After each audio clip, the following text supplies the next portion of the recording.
Through the deliberate efforts and perversions of Ra, that has been changed. I honestly believe that the future of mankind lies in the hands of women. It is necessary for us as males not to surrender completely what we do for our families and for that which we believe in.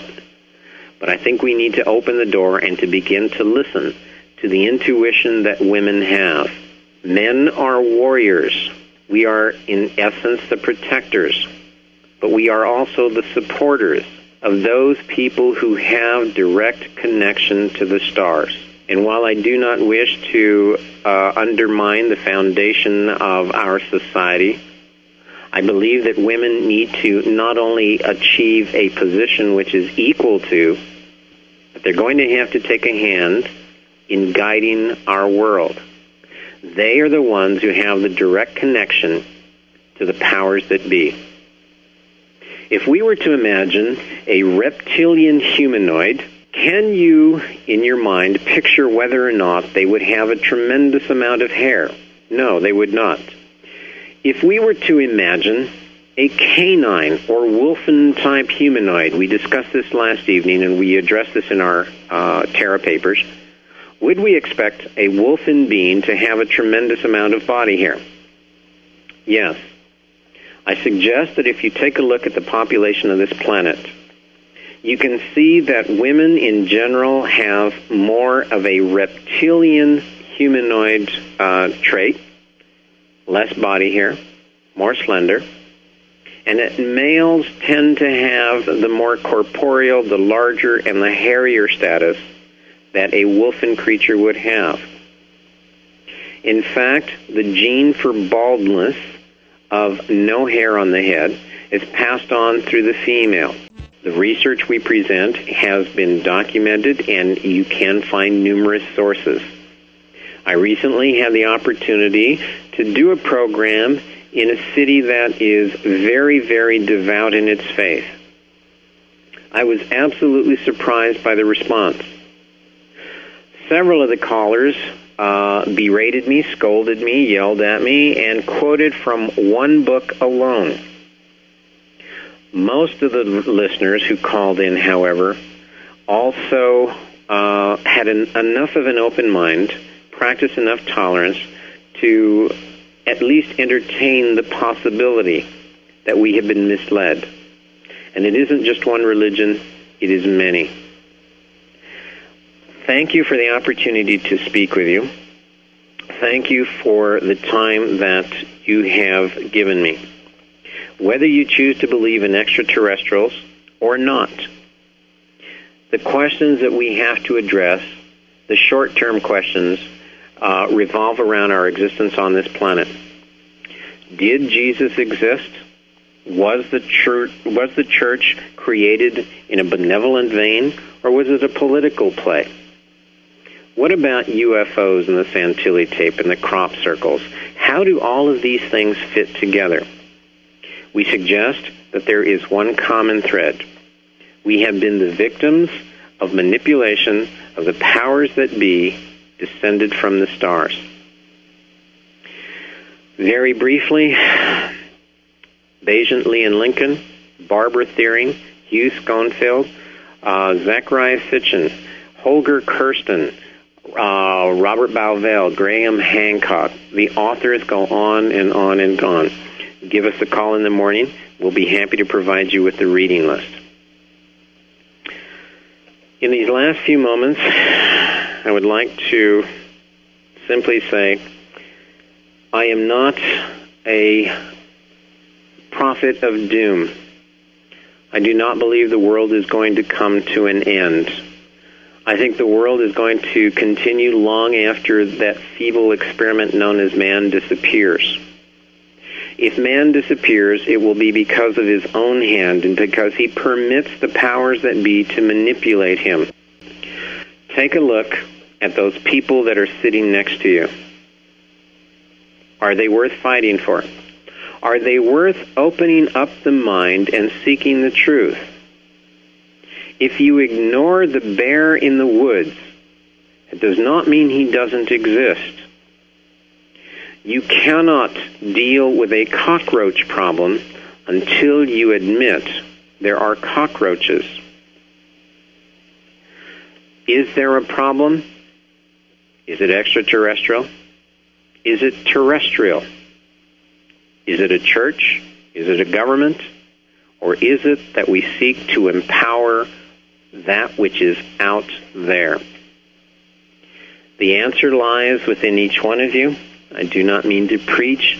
I am simply saying that there are memories locked up inside of you. I believe you should have one simple maxim, one thing that is taught to the Apache warriors and most of Native Americans, the societies believe in the simple maxim: trust your gut. Whatever is going on inside is very likely the truth for you. If there is a solution to all of this, and I can simplify it, and it's probably dangerous to do so, I can recommend this one thing. Pursue your passion. Whatever it is that brings fire to your life, whether it be a loved one, whether it be an activity, whatever it is that brings fire into your life, pursue that. Because as long as you keep your fire burning, as long as you pursue that intensity, the spirit is empowered, the individual is empowered, the ability to seek the truth and recognize it for what it is also empowered. The secret to life is passion. It isn't about winning, it's about playing. With great apologies, I would very much in the future like to be able to talk to you about spirituality, about heaven, about God, about the ultimate being. My family is offering some books. We offer in the future some vision quests. Vision quests which are not intended for the purpose of learning ritual and how to build a sweat and how to do the traditional, what is in the books, traditional techniques. But in fact, it's about unveiling self. It's about unveiling what goes on inside. In the last few moments, a tribute to my daughter. The future lies in our hands, but it is not about us. It's about our daughters. It's about our sons.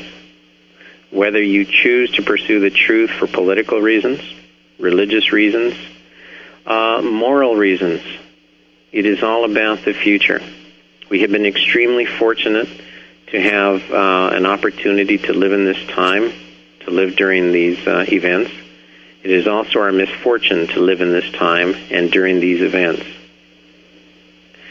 Aquí con honor, aquí con respeto. Aquí con el hombre yo soy co. I thank you to my daughter. I thank you to my wife. I thank you to my crew. I am not a shaman. I'm not a medicine man. I'm not an elder. I'm not a spokesperson for any tribe. I am not born of noble blood. I'm not a chief. I have no status whatsoever. I'm not a guru. I'm not a channeler. I'm not a psychic. I am not a medium. I have no special powers. I have no paranormal abilities. I am, in fact, no one special. I do not say that to denigrate who I am. I simply say that I am, as you, a common man. I am frustrated and I am upset. I have spent 30 years researching the truth. I am discouraged with what is out there. I am enheartened by the fact that there are renegades, that there are those who seek independence, that there are those who can take a look at the messages given to us in the media, given to us by institutions, organizations, churches, banks, and that you can see through it. My apologies to anyone and everyone who I have offended. My thank yous to those of you who have called and supported the work. I advocate the books of Mr. Jordan Maxwell, Zachariah Sitchin, Graham Hancock, and the others. I thank you, Rod Remlin and Ivy West. Thank you to the American Radio Network. And Rod, with great appreciation, I hope you get back on pretty soon. I think the world needs you. I think what you're doing has been phenomenal. I would like to give Rod the last few minutes of the program to have his words. Rod has been extremely supportive, and I want to give him a chance to speak to you in these last few minutes. Thank you again, Rod. Thanks, Dave, and everyone. And ladies and gentlemen, in these last few minutes, with great apologies, I need to leave just a few minutes early. Thank you, Rod, and the American Freedom Radio Network. Thank you to my crew, my family, everyone. And guys, take care. The truth is out there, but it's not going to come to you. You've got to go after it. Thank you, Robert. Thank you, and good night, guys.